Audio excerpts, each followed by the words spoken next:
Behind me, the offices of the New York Times. My father, Sir Nicholas Winton, was an avid reader of the Times of London. Every day at breakfast, he'd sit down with his very large newspaper wide open in front of him, looking through it for things that might interest him. And it might be about current affairs, politics, business, or economics. And during this morning ritual, we'd have conversations. We'd have conversations about a whole range of things. One of them was about the news itself and how it's presented to us, and the vital role it plays today in a modern democracy.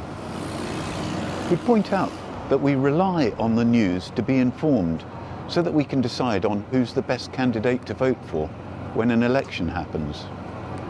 We need the news media to report honestly and accurately what our politicians are saying, what they're doing, and what they're offering to us, so that we can choose who to vote for when voting time comes. Otherwise, short of actually being in the room and hearing what they say directly, we have no idea what they're really saying. So we rely on these news media to tell us. Our conversations about news became a topic of even more importance later on in life.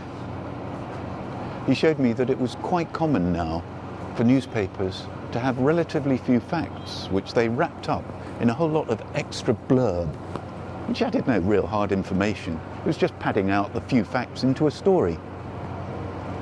And as this was becoming more and more normal, he worried that people would mistake this blurb, often opinion, for facts, and then make bad decisions based on the misinformation they were getting.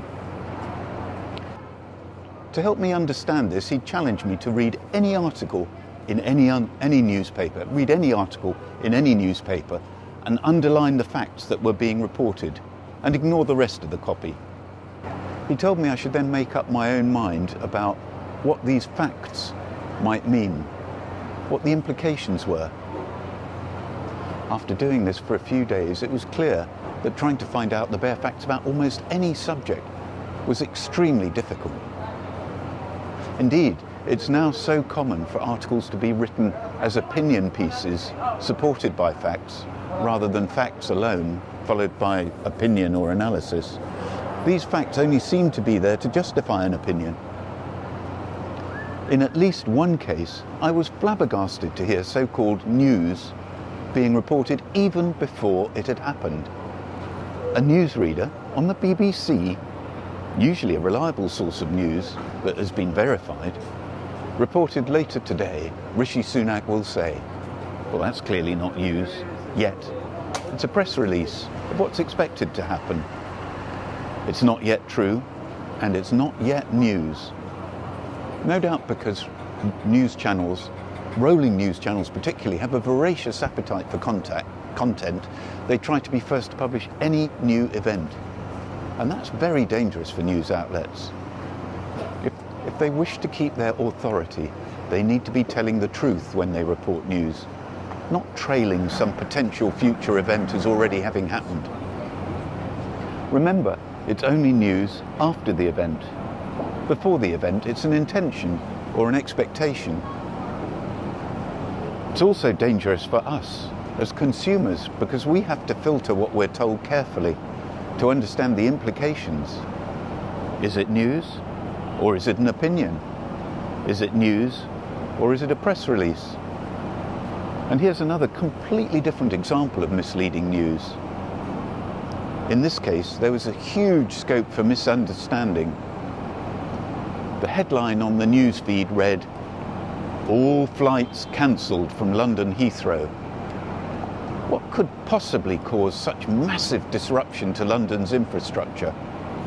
A terrorist bomb? A catastrophic air crash? It turns out that the article was only a list of the few flights that had been cancelled from Heathrow that day. A sub-editor gave it a provocative title, no doubt as clickbait.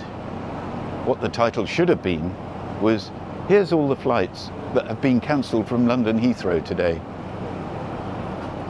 It's easy to see how such a small error could cause a major panic.